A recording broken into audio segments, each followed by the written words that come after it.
শিক্ষক ভালো করে জানে ক্লাসের ছেলে মেয়ে ছাত্রছাত্রীদের মেধা তালিকায় কে কত নাম্বার পাওয়ার যোগ্য, এটা শিক্ষক জানে কিনা? জানার পরেও বছরের 3টা পরীক্ষা নেয়, মাসিক পরীক্ষা নেয়। এখন কোনো ছাত্র যদি দাঁড়ায় বলে, স্যার আপনি তো জানেন যে আমরা কত নাম্বার পাওয়ার মেধা তালিকায় আছি, খামোখা আমাদেরকে একটা পেরেশানি দিয়া পরীক্ষা নেওয়ার কি প্রয়োজন, আপনি এমনিতেই নাম্বার দিয়ে দেন। ওই ছাত্রের কথায় যদি শিক্ষক নাম্বার দেয়, তাহলে শিক্ষক একুরেট নাম্বার দিলে কাউকে 90, 85, 80, 30, কেউ পাবে ঘোড়ার ডিম।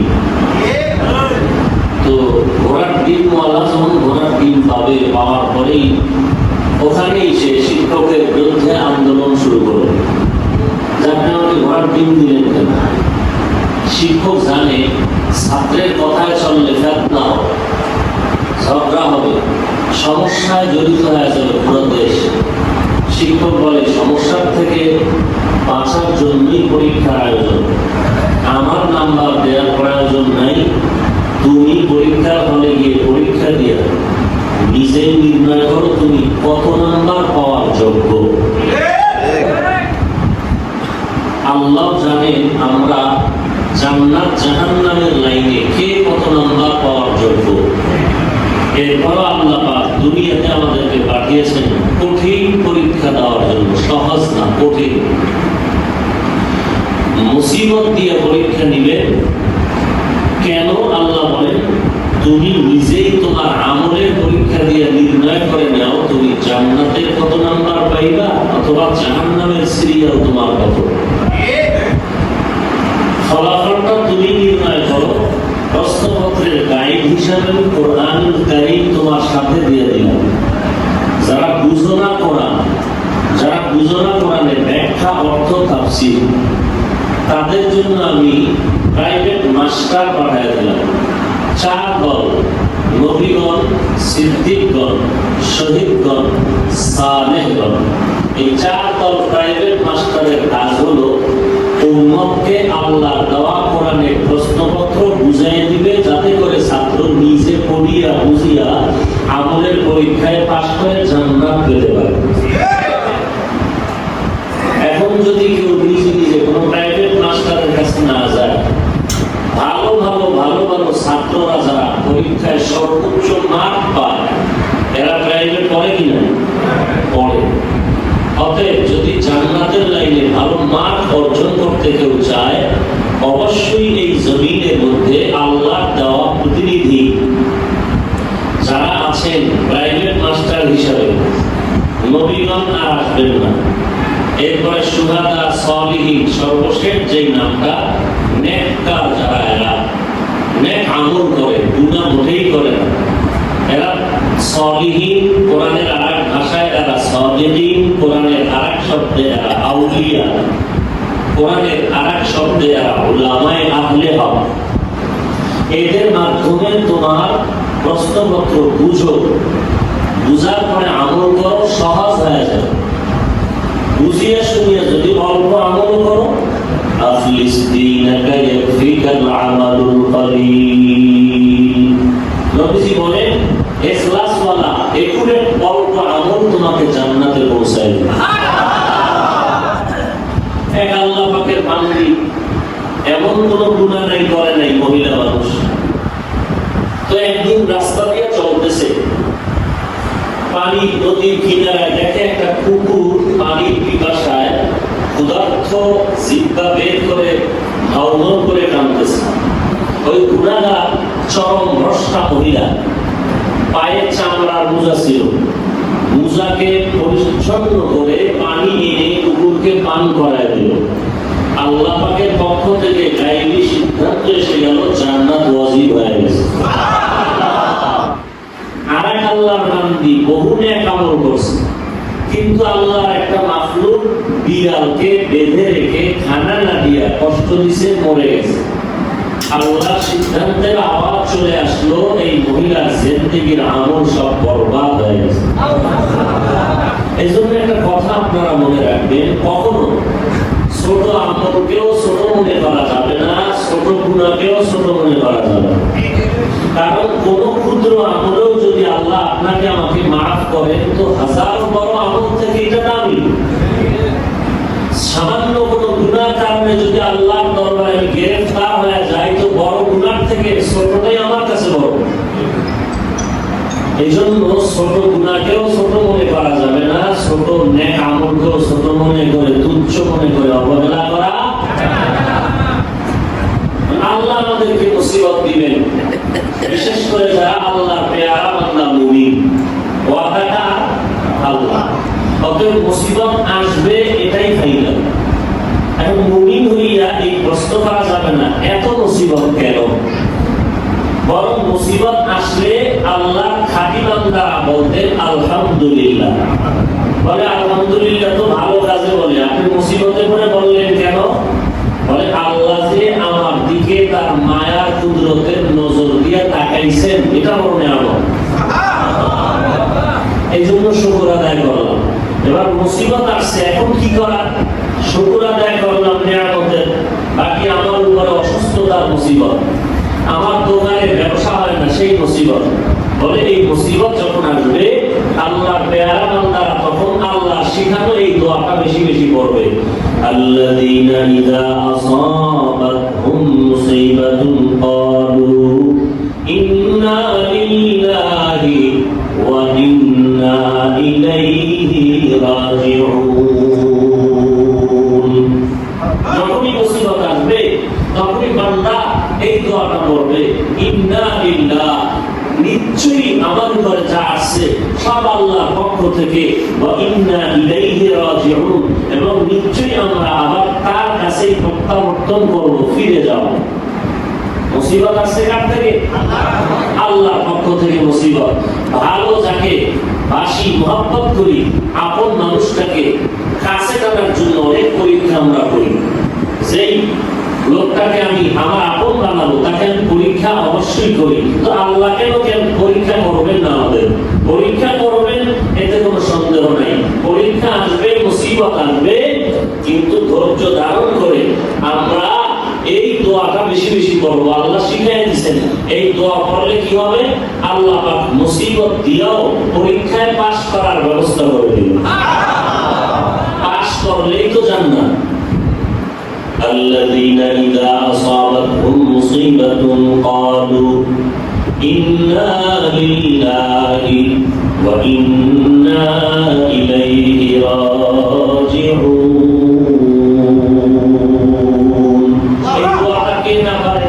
إنا لله وإنا إليه. এটা কেউ পারেন না? পারেন। আপনার টাকা হারিয়ে গেছে, করতে থাকে, সন্তান হারিয়ে গেছে, দোয়াটা পড়েন। আপনি পরীক্ষার সামনে কি প্রশ্ন জবাব দেব এই দোয়াটা পড়েন। সাথে সাথে আরো একটা দোয়া বাড়তি আছে, যদি পড়েন আরো ফল ভালো। আল্লাহুম্মা আজিরনি ফি মুসিবাতি ওয়াখলুফ লি খায়রাম মিনহা। আল্লাহুম্মা আজিরনি ফি মুসিবাতি ওয়াখলুফ লি খায়রাম মিনহা। আম্মাজান আয়েশা রাদিয়াল্লাহু আনহা তিনি বলেন, নবীজি এশার নামাজের সময় ঘরে আসলেন, নামাজ আনতে ঘরে ঢুকলেন, আমার চেহারা নিভে গেল, তেল নাই, এখন আমি মুসিবতে পড়ে গেলাম। নবী ইন্না লিল্লাহি ওয়া ইন্না ইলাইহি রাজিউন বললেন। আমি বললাম, হে পয়গম্বর, এটাও কি কোন মুসিবত? বলে এটাও মুসিবত। আল্লাহর নবী বলেন, ও দুনিয়ার মানুষ, তোমার পায়ের জুতা যদি একটা ফিতাও ছিঁড়ে যায়, তুমি আল্লাহর কাছে যাও, আল্লাহ আমার পায়ের জুতার বেল ছিঁড়ে গেছে, তুমি আমার বেলটা ঠিক করে দাও। আল্লাহ পাক রব্বুল আলামিন বলেন, বান্দা যতদিন আমার দিকে আগায় যাবে, আমি আল্লাহর রহমত তার দিকে দ্রুত গতিতে দৌড়াতে থাকবে। আর দেনে কে তু তৈয়ারো হ্যায়, जो न मांगे उससे तू बेजारो है। নবীজির একজন সাহাবী আবু সালামা রাদিয়াল্লাহু তাআলা আনহু যুদ্ধের ময়দানে শাহাদাত বরণ করলেন। তার স্ত্রীর নাম হলো উম্মে সালামা। উম্মে সালামা স্বামীর ইন্তেকালের খবর পাইয়া নবীর শিখানো দোয়াটা পড়তে থাকলেন, ইন্না লিল্লাহি ওয়া ইন্না ইলাইহি রাজিউন। আল্লাহুম্মা আজিরনি ফি মুসিবাতি মুসিবাতি ওয়াখলুফ লি খায়রাম মিনহা ইন্না লিল্লাহি ওয়া ইন্না ইলাইহি রাজিউন আল্লাহুম্মা আজিরনি ফি মুসিবাতি ওয়াখলুফ লি খায়রাম মিনহা। আল্লাহর বান্দি উম্মে সালামা স্বামীর মরণের খবর পাইয়া ধৈর্য হারা হয় নাই। আল্লাহর নবী হাদিস শুনিয়া এই দোয়া পড়তে থাকলেন। একদিন চলে গেল, 2 দিন, কিছুদিন চলে যাওয়ার পর রাহমাতুল লিল আলামিন উম্মে সালামার বাড়ি এসে সালাম দিলেন, আসসালামু আলাইকুম ইয়া আহলাল বাইত। ও বাড়িওয়ালারা, ঘরে কি কেউ আছো? উম্মে সালামার সন্তানেরা দরজা খুললেন। নবীকে দেখিয়া তারা খুশিতে আত্মহারা হয়ে গেলেন। নবীর জন্য আপ্যায়নের ব্যবস্থা করলেন। রাহমাতুল লিল আলামিন বললেন, উম্মে সালামা, আবু সালামা দুনিয়াতে নাই, তোমার কি হালাত? বলে, আমার কোনো পেরেশানি নাই, আমি আল্লাহর উপরে ধৈর্যের পাহাড় হইয়া আপনার শিখানো হাদিস, আমি দুরূদ হাদিসের ওজিফা পালন করতেছি। বলে, কি ওজিফা?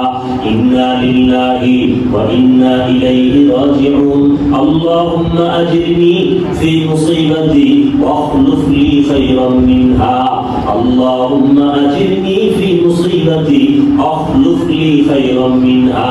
অর্থ কি? আল্লাহ, মুসিবতের মধ্যে তুমি আমাকে ধৈর্য ধারণের তৌফিক দাও এবং এই মুসিবতের মোকাবেলায় আমাকে উত্তম কিছু নিয়ামত দান করো। আমার ছেলে নিয়ে আসো, এর বিনিময়ে কিছু দাও। এক বেচারা খালি পাইয়েই হয়, হইতে হইতে 6টা হয়ে গেছে। ছয়টা মেয়ে হওয়ার পরে মহিলা বেজার না, বেজার স্বামী। এরা তো মেয়ে হয় কেন? এই মেয়ে হলে আমার উপায় কি? এইবার নিয়তি করে বানাইছে, যদি 7 নাম্বারটা মাইয়া হয় তো তোর তালাক। গর্ভের ভেতরে বাচ্চা এসে গেল, সময় ঘনিয়ে আসছে, দুনিয়াতে আসবে। স্বামী বারবার সিগন্যাল দেয়, যদি ছেলে হয় তো আলহামদুলিল্লাহ, নাইলে নাউজুবিল্লাহ বিদায় হবে। আল্লাহর বান্দি কিছু বলে না, ধৈর্যের পাহাড় হইয়া নামাজের মুসাল্লায় গিয়া কয়, হে মালিক, তুমি আমাকে আরো ধৈর্য দাও, এখানে আমার তো কোনো হাত নাই, মেহেরবানি করে তুমি কুদরতের ফয়সালা করিও।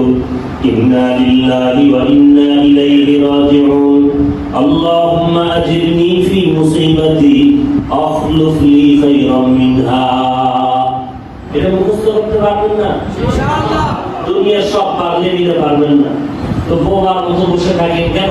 ফাঁকে ফাঁকে ঠোঁট নাড়ায় মুখস্থ করবেন।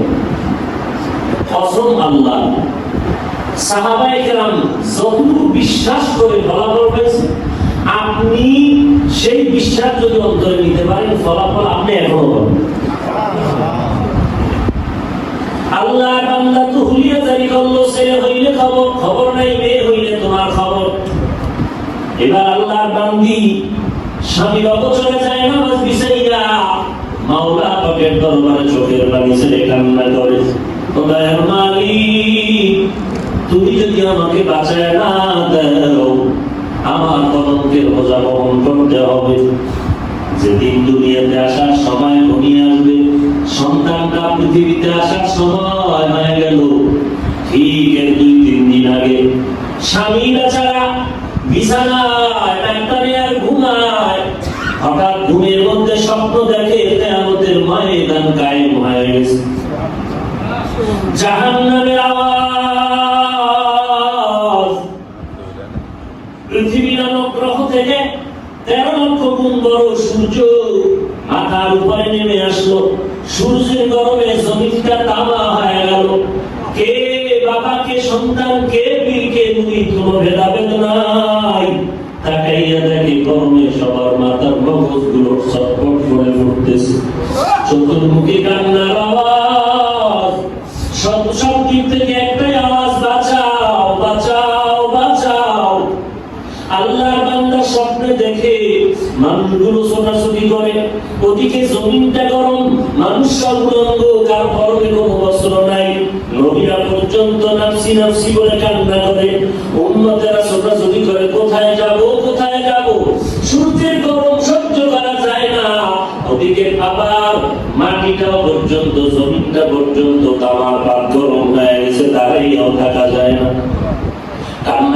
করতে এক দলের চোখের পানি শেষ, রক্ত পড়তে শুরু হয়ে গেল। কারণ গরমের ঘামে শহর নহর জারি হয়ে গেল, সমুদ্র জারি হয়ে গেল। এমন কঠিন অবস্থায় ওই বান্দা বলে আমিও দৌড়াই, কোথায় যাব?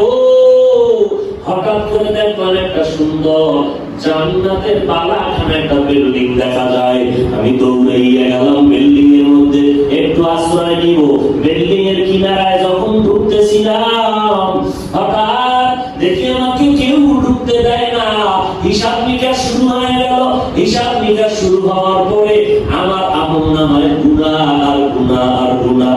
আমার হাতটা ধরিয়া যখন আল্লাহ অর্ডার করলে এর হাতে হ্যান্ডকাপ লাগাইয়া জাহান্নামের দিকে নিয়ে যাও, আমার হাতে যখন জাহান্নামের শিকল লাগাইয়া জাহান্নামের ফেরেশতারা জাহান্নামের দিকে নিয়ে রওনা, জাহান্নামের প্রথম দরজায় যখন আমাকে হাজির করা হয়, জাহান্নামের দরজায় ওই মালিক ফেরেশতা দাঁড়াইয়া আছে। দরজাটা যখন খুলিয়া দিছে, জাহান্নামে ধাক্কা দিয়ে ফালাইবে, এমন সময় আল্লাহর বান্দা আমি তাকাইয়া দেখি জাহান্নামের দরজায় আমার বড় মেয়েটা দাঁড়াইয়া বলে, খবরদার আমার বাবার জাহান্নামের এই দরজায় ঢুকতে দিব না। আমার বাবা জাহান্নামে গেলে আমিও জাহান্নামে যাব। এইবার আমাকে ধরিয়া জাহান্নামের দ্বিতীয় দরজায় যখন নেওয়া হয়, সেখানেও আমার পরের 2 নাম্বার মেয়েটা দাঁড়াইয়া এরপরে বলতেছে, আমার বাবার জাহান্নামে দিবি না রে ফেরেশতা, কারণ আমার বাবা আমাদেরকে কত কষ্ট করে খাওয়ায় পড়ায় বড় বানাইছে। এরপরে জাহান্নামের ফেরেশতা আমার হাতে শিকলটা লাগাইয়া 3 নাম্বার দরজায় যখন গেল, তাকাইয়া দেখি দরজা আমার 3 নাম্বার মেয়েটা দাঁড়াইয়া আছে। 3 নাম্বার মেয়ে চোখের পানি ছেড়ে বলে, আমার বাবাকে জাহান্নামে ঢুকতে দেওয়া হবে না, হয়তো আমাকে জাহান্নামে পাঠাইয়া দাও। আমার আমাকে সহ না হয় বাবাকে জাহান্নামে যেতে দিব না। এরপরে 4র্থ নাম্বার জাহান্নামের দরজায় যখন নেওয়া হলো, 4র্থ নাম্বার জাহান্নামের দরজায় 4 নাম্বার মেয়েটা দাঁড়াইয়া বলে, আমার বাবাকে জাহান্নামে যেতে দেওয়া হবে না। এইভাবে করে 5 নাম্বার দরজায় 5ম নাম্বার মেয়ে দাঁড়ানো, 6ষ্ঠ নাম্বার দরজায় 6ষ্ঠ নাম্বার মেয়ে দাঁড়ানো। বাকি আছে কত দরজা? মাত্র একটা দরজা। ওই দরজায় নেওয়ার আগেই আল্লাহর বান্দা ঘুম থেকে সজাগ হয়ে গেল। ঘুম থেকে উঠে এবার বিবি তালাশ করে, আমার বিবি সেই বিবি আমি এত গালি দিলাম, খবর দিলাম। আল্লাহর বান্দা বলে, আমি ঘুম থেকে উঠিয়া হাউমাউ করে কান্না করতেছি, দেখি আমার পাশে আমার বিবি নাই। আমি তাকাইয়া দেখি বিবি আমার যায় না মাঝে হাসি, যায় না মাঝে চিন্তায় পড়ে কাঁদে আর বলে, মালিক তুমি আমাকে ধৈর্য ধারণের তৌফিক দাও, আমার স্বামীর কাছে বেইজ্জতি করিও না। ওই আল্লাহর বান্দা গিয়া বউ তার স্ত্রীর হাত জড়ায় কান্দে আর বলে, বিবি আর কাঁদবা না, তুমি আমাকে মাফ করে দাও। তোমাকে ঘরে আমি কত বকা দিয়েছি, হক আদায় করে খেদমত করতে পারি নাই। তুমি 6টা সন্তান পেটে ধারণ করে কত কষ্ট করেছো, কত রাত্রে ঘুমাইতে পারো নাই, কতদিন খাবার প্লেট নিয়ে খেতে পারো নাই সন্তানের যন্ত্রণায়। আমি আজকে স্বপ্ন দেখে তওবা করে নিলাম, আল্লাহ যদি আমাকে ছেলে একটাও না দেয় লাগবে না। আল্লাহ যদি আমাকে 7 নাম্বার মেয়ে দেয়, আমি আশাবাদী আল্লাহ আমাকে জাহান্নাম থেকে চিরমুক্ত করে দিবে। ইয়া ইলাহি মুঝসে মুঝকো दूर कर, ताके देखो मुझ में तुझको एक नजर। या इलाही तू मेरा माबूद है, या इलाही तू मेरा माशूक है। मैले मोमिन सोए मोमिन निशावत, मैले काफिर सोए काफिर निशावत। रहमतुल लिल आलामीन। উম্মে সালামার ঘরে বসে বলে, উম্মে সালামা তুমি শুকর আদায় করছো, লিল্লাহি ওয়া ইন্না ইলাইহি রাজিউন اللهم أجرني في مصيبتي أخلف لي خيرا منها আল্লাহ তোমার এর থেকে ভালো কিছু দিবেন তুমি বলছো বলে হ্যাঁ পেয়েছো কি বলে না পাই নাই আল্লাহর নবী বলেন ও উম্মে সালামা আমি রাহমাতুল লিল আলামিন আল্লাহর উপরে ভরসা করে বলতেছি যদি তুমি রাজি হও তোমার বাকি জীবনটা আমি মুহাম্মদের কাছে কাটাইবা আমি মুহাম্মদ প্রস্তাব দিতেছি তুমি আমার স্ত্রী হয়ে যাবে উম্মে সালামা শুকর আদায় করে বললেন পয়গম্বর আল্লাহর কাছে যে দোয়া আমি করেছি আল্লাহ মুসিবতে যা দিছো তার থেকে উত্তমটা আমারে তুমি নিয়ামত বাড়ায় দাও আজকে আমার উম্মে আবু সালামার মতো স্বামী হারাইয়া আজ আমি আপনার মতো রাহমাতুল লিল আলামিনের স্ত্রী হতে পেরেছি আমার ধন্য জীবন আর কিছু দরকার নাই এই জন্য আল্লাহ বলেন দুনিয়ার মানুষ খাঁটি মুমিন যারা আল্লাহর পেয়ারা বান্দা যারা পাহাড় সম পরিমাণ মুসিবত আসবে এই মুসিবতে দোয়া পড়ে গেল যত কাজ আমি করব ভরসা হবে তাওয়াক্কালতু আলাল্লাহ দুই নাম্বার যত নিয়ামত আমি পাবো সব নিয়ামতের বেলায় আমি শুকর আদায় করতে বলবো আলহামদুলিল্লাহি রাব্বিল আলামিন তিন নাম্বার যত মুসিবত আসবে এইটা একটু আগে বলছি যত মুসিবতে কি করব ইন্না লিল্লাহি ওয়া ইন্না ইলাইহি রাজিউন আল্লাহুম্মা আজিরনি ফি মুসিবাতি আখলুফ লি খায়রাম মিনহা চার নাম্বার গুণ হলো ও বান্দা সব সময় হাঁটতে চলতে উঠতে বসতে সব সময় তুমি নিজের গুনাহ ক্ষমা করার জন্য বলো আস্তাগফিরুল্লাহ আস্তাগফিরুল্লাহ আস্তাগফিরুল্লাহ আস্তাগফিরুল্লাহ এই কঠিন কিছু এগুলো পারেন না আপনারা সব কাজে ভরসা তাওয়াক্কালতু বলেন বলেন তাওয়াক্কালতু আল্লাহ সব নিয়ামতের শুকর কি বলেন না কেন সব মুসিবতে আলহামদুলিল্লাহ ইন্না লিল্লাহি ওয়া ইন্না ইলাইহি রাজিউন আল্লাহুম্মা আজিরনি ফি মুসিবাতি আখলুফ লি খায়রাম মিনহা যারা মুখস্থ পারেন না উলামায়ে কেরামদের থেকে লিখে নিয়ে মুখস্থ করে নেবেন এই ছোট্ট দোয়ার অ্যাকশন অনেক বেশি অ্যাকশন অনেক বেশি এই যে ঘটনা শুনাই দিয়েছি এগুলো এরপরে চার নাম্বার কি যত গুনার ক্ষেত্রে হাঁটতে চলতে সর্বাবস্থায় যে আমলটা করবো ইস্তেগফারে সেটা কি করবো সবাই আস্তাগফিরুল্লাহ আস্তাগফিরুল্লাহ আস্তাগফিরুল্লাহ আস্তাগফিরুল্লাহ আস্তাগফিরুল্লাহ আস্তাগফিরুল্লাহ আমলটা সব সময়ের জন্য আমি হাঁটতে চলতে দৈনিক একটা আমল বানাই নেবেন 100 বার কমপক্ষে আপনি যদি বলেন আস্তাগফিরুল্লাহ আস্তাগফিরুল্লাহ আস্তাগফিরুল্লাহ আস্তাগফিরুল্লাহ 100 বার পড়তে সর্বোচ্চ 5-7 মিনিট লাগবে আর বেশি লাগবে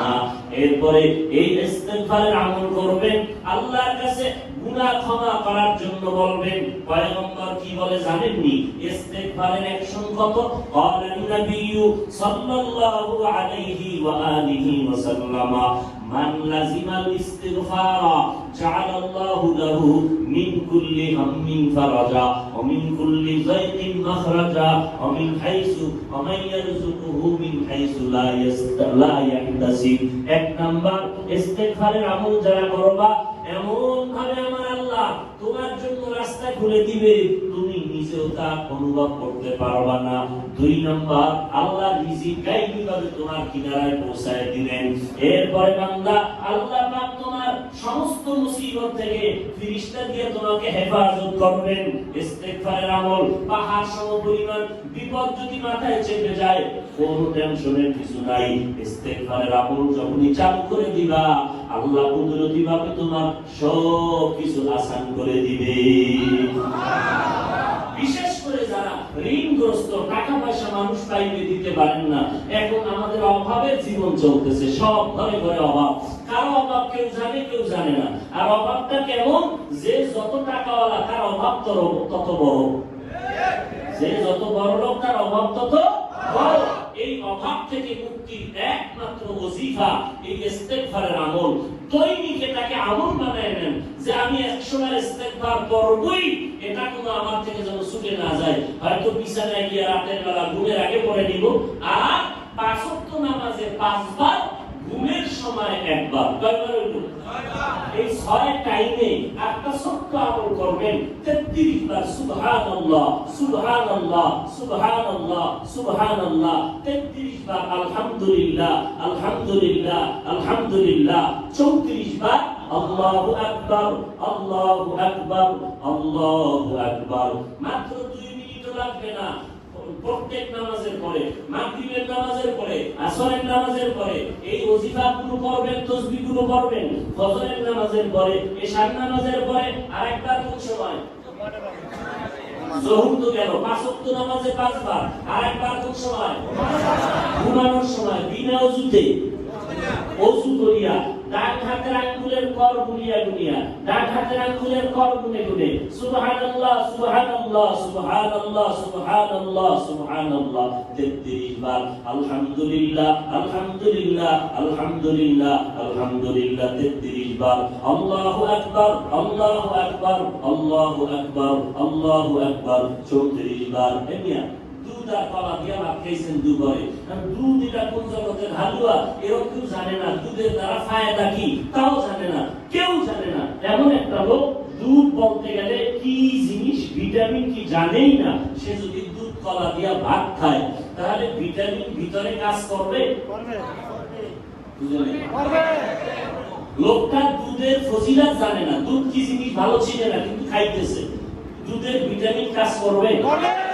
অতএব সুবহানাল্লাহ কি ফজিলত, কি অ্যাকশন, আলহামদুলিল্লাহর ভিতরে কি অ্যাকশন, আল্লাহু আকবারের ভিতরে কি অ্যাকশন আর রুহানিয়াত আছে, আপনি না জানলেও আমল চালু করে দেন, ছুটা যাবে না। আমলের একটা নিয়ম হইল সব সময় করতে হবে, একদিন করবেন একদিন করবেন না, অ্যাকশন হবে না, করলে ধরলে আর ছাড়া যাবে না, লাগাতার করতে হবে। দেখবেন আপনি না জানলেও অ্যাকশন শুরু হয়ে যাবে। দিবেন কে? আপনার টেনশন কি? এই ছোট্ট ছোট্ট আমল যদি করতে না পারেন তো এর থেকে হতভাগা কপাল করা আর কি হতে পারে? ও আল্লাহর বান্দা, আল্লাহর কাছে মুহাব্বতের সাথে তওবার নিয়তে এই মহা মুসিবতে আমরা গ্রেফতার হয়েছি। মানুষের উচিত আল্লাহর দিকে ফিরে যাওয়া। বান্দা আর আল্লাহর মুহাব্বতে চোখের পানি ছেড়ে তওবা করা, কান্না করা। ও দয়ার মালিক, জীবনে বহু অন্যায় করেছি, মাওলা তুমি মাফ করে দাও। আমার মতো গুনাহগার কেউ নাই, আমার মতো জাহান্নামী কেউ নাই। আমার হাতের দিকে তাকাইয়া দেখি গুনাহর কারণে আমার এই হাত নাপাক, জালেম। আমার চোখ দুইটা জুলুম। ইয়া আরহামার রাহিমিন, ইয়া আরহামার রাহিমিন, ইয়া আরহামার রাহিমিন। রব্বিরহামহুমা কামা রাব্বায়ানি সগীরা, রব্বিরহামহুমা কামা রাব্বায়ানি সগীরা। আল্লাহুম্মা ইন্না নাউযু বিকা মিনাল বারাসি ওয়াল জুনুনি ওয়াল জুযামি ওয়া সাইয়্যিল আসকাম। দয়ার মালিক, আসরের নামাজের পরে দোয়া কবুলের সময়, পবিত্র মুহররম মাস, পবিত্র ঘর মসজিদের মধ্যে আমরা আসামির দলেরা হাজির হয়ে গেছি। আল্লাহ, দুনিয়াতে আসছিলাম কত পবিত্র, আব্বা আম্মা কত আদর করতে, যে দেখতো সেই কোলে তুলিয়া আদর করতে। আজকে